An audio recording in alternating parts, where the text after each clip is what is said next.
So today, we're cracking open the official blueprint for one of this year's biggest IPOs, JSW Cement. We've dug into their nearly 700-page legal filing to really decode the story they're telling investors. We're going to look at everything from the huge promises to the warnings hidden deep in the fine print. Let's get right into it. So, how do you even begin to understand a company's future before it goes public? Well, you start with its official story. And in this case, that story is a nearly 700-page document.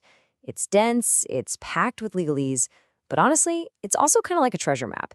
It shows you where the company plans to go, but also where the dragons are hidden. You'll hear this document called a red herring prospectus, or RHP. Basically, you can think of it as the official user manual for potential investors. Every single company planning an IPO has to publish one, and they have to lay out everything: the good, the bad, and yes, the ugly. So everything we're about to cover, it's coming straight from the company itself. And wow, that headline number, it's huge. JSW Cement is aiming to raise up to 36,000 million rupees. To put that in perspective, that's about 3,600 crores. That is a ton of capital. But the really important question is, where is all that money actually going to end up? Because here's the catch. Not all of that money is actually going to the company. The whole offer is split into two parts. You've got 16,000 million rupees in a fresh issue. That's brand new cash going straight into JSW Cement's bank account to fuel its growth.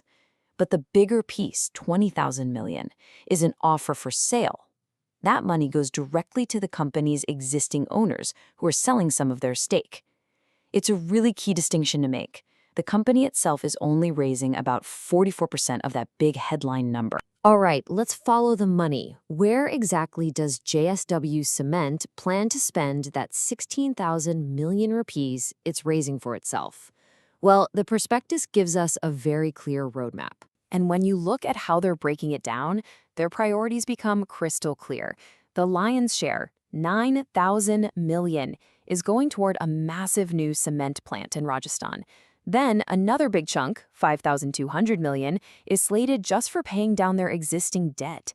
So really, this IPO is about two main things: funding a huge expansion and making their balance sheet look a whole lot stronger. You know, every IPO has a story, right? A compelling narrative to get investors excited. And for JSW Cement, that entire story is built around one central idea: sustainability. So let's unpack their green cement pitch. The company's whole identity is wrapped up in being an environmentally friendly cement maker. So instead of just mining limestone like everyone else, they make a point of using blast furnace slag, which is basically a waste product from the steel industry, to create their cement. This is the absolute foundation of their green claim. And here it is. This is their killer chart. According to their own prospectus, JSW Cement's CO2 emission intensity is just 206 kilograms per ton. Now, compare that to the Indian industry average of around 542. I mean, that is a powerful, powerful visual, and it's a cornerstone of their argument that they're a leader in sustainable manufacturing. But look, this isn't just a story about being green. It's also a story about absolutely massive growth. The company is planning to more than double its total grinding capacity, an increase of over 103%. So the promise is pretty clear. They're pitching themselves as a green company that's also growing at an incredible speed. But as we know, a prospectus isn't just a shiny marketing brochure. The company is legally required to tell you about everything that could possibly go wrong. And that brings us to the other side of the coin, the peril. This right here is where the story gets a whole lot more complicated. Okay, check this out. On one hand, you have the big promise, doubling their capacity.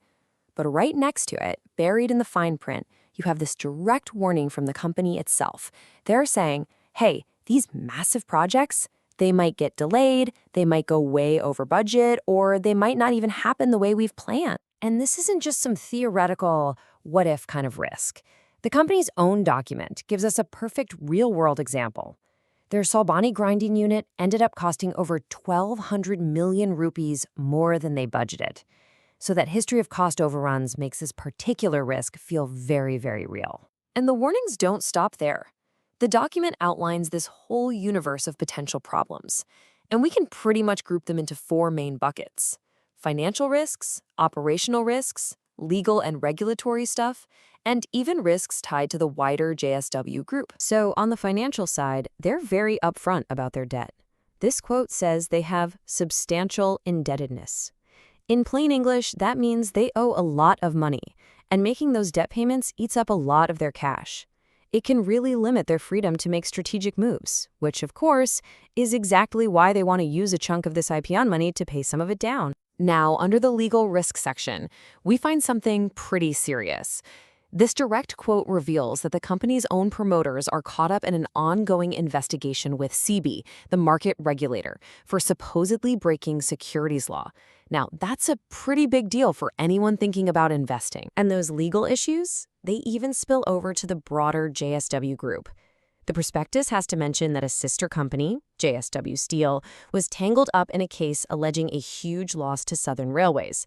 Now, JSW Cement wasn't directly involved, but they have to disclose it because any negative press for the group could easily tarnish their own reputation. Operationally, the fine print shows some past hiccups. This table, for example, shows that they've been late paying mandatory things like Provident Fund, with one delay stretching for 888 days.